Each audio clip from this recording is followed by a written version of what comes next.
We should be very thankful that we are living inside a time period when we can actually date whoever we want. As long as they're consenting, we can marry whoever we want. We can have sex with whoever we want. We can admire whoever we want without worrying about getting arrested or getting lynched because we are choosing to date outside our own race. Thank God that I was born in a generation when I can look and I can see a sea of women and I can pick and choose any woman that I want as long as they're consenting. It doesn't matter if she's Asian, it doesn't matter if she's Hispanic, it doesn't matter if she's African American, if she's light skinned, it doesn't matter if she's Arabic, it doesn't matter if she's Somali, it doesn't matter if she's Native American, if she's from Australia. We can date whoever we want, and especially it does not matter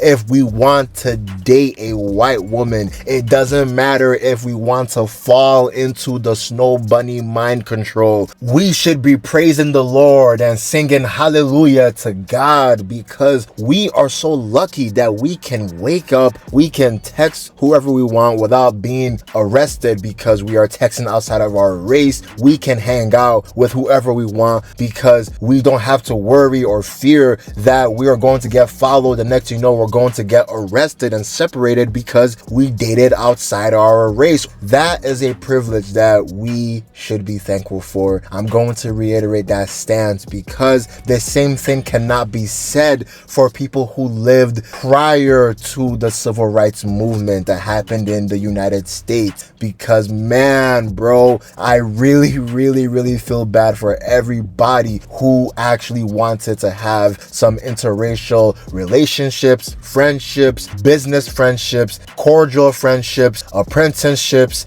any type of ships. I really feel bad for anybody who had to experience that because, bro, prior to the civil rights movement, and even actually technically after the civil rights movement, because, you know, the United States was still on some bullshit even after everything and after the dust settled. But specifically prior to the year 1963, everything was horrible for black people and white people if they wanted to merge and if they wanted to integrate with each other, especially black people, because we would get lynched, man. The only consequence white people had to really worry about if they wanted to date outside their race is they will probably just get a fine or they will probably get arrested. But if you were a black male and you were seen with a white woman, you're going to get beaten, you're going to get destroyed, and you're going to get lynched. You're going to be hanging from a tree and everyone's going to be watching you. And if you were a black woman and you dated outside your own race, you are going to get sexually assaulted, beaten, and possibly lynched as well, man. So you're probably asking to yourself, yo, big bro, you spent like 3 to 4 minutes talking about interracial marriages. What is so important that got you rambling like this, man? The thing that is causing me to talk about this topic is it's Welcome to Derry, specifically their most recent episode 6. Now,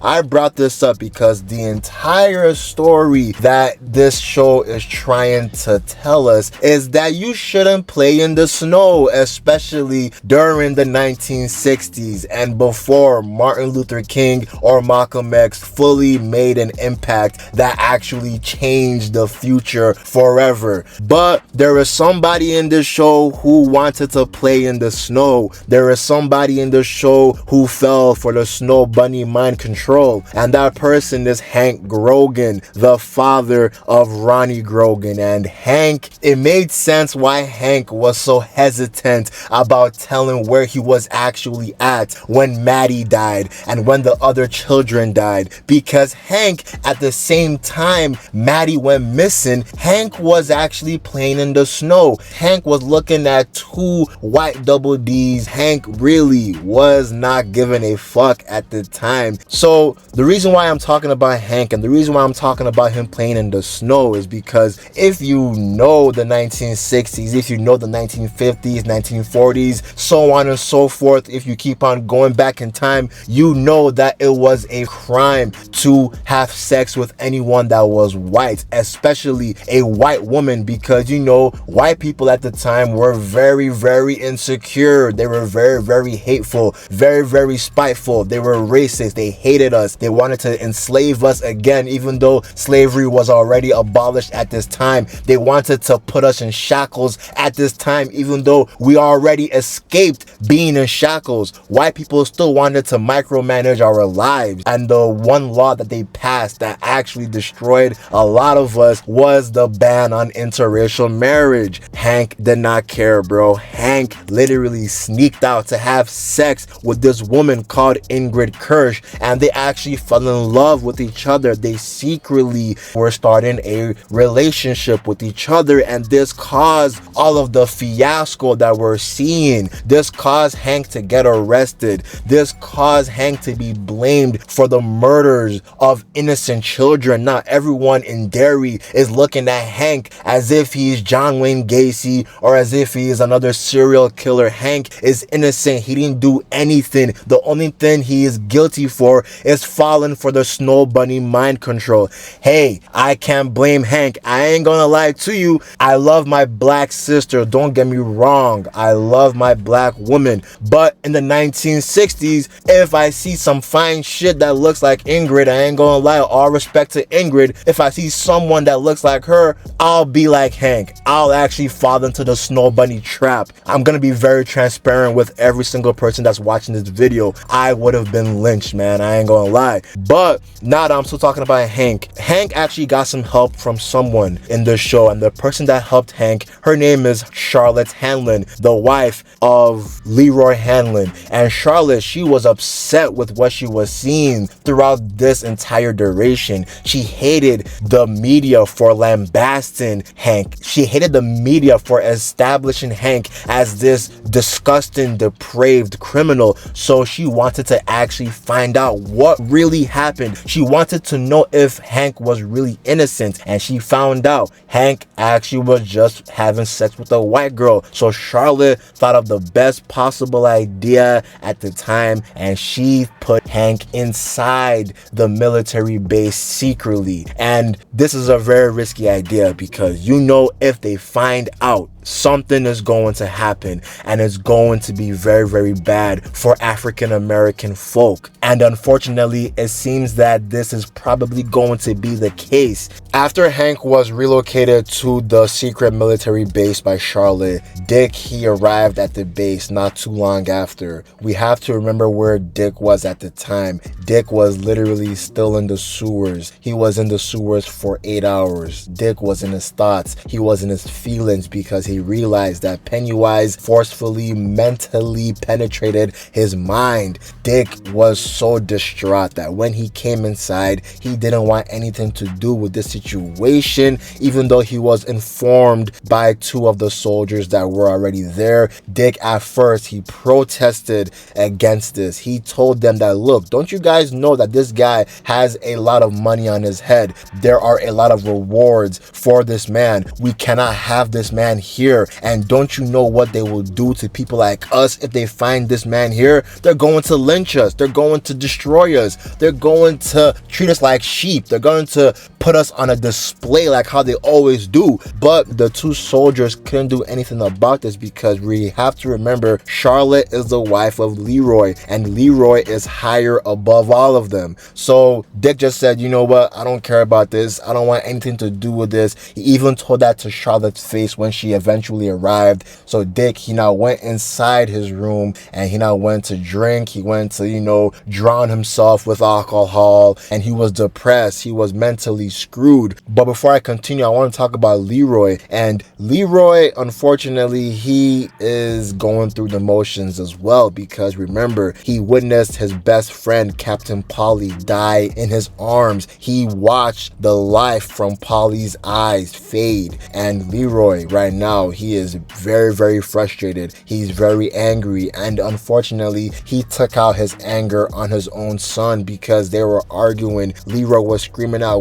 hell? Why the hell were you there? You caused me to kill my own best friend. Why did you do this? Why were you there? What were you kids doing there? And Will was trying to leave, but then Leroy now slapped Will in the face, and this will probably destroy Leroy's entire family, because later in the episode, Charlotte, she is packing her bags. She doesn't want anything to do with Leroy anymore. She doesn't want anything to do with this entire city anymore. She hates Derry. She is blaming Leroy for everything that's happening with this family, because Leroy brought them to Derry without properly checking what's actually inside Derry. And Charlotte, she wants to leave, and she wants to take Will with her, and she wants to move far away, so that after Leroy is done with his entire campaign in Derry, then Leroy can come and chase Charlotte again. So we're seeing that Pennywise's actions is causing a lot of families, relationships, and friendships to tear apart and to split apart, because Pennywise's power, his aura, his entire history is causing everyone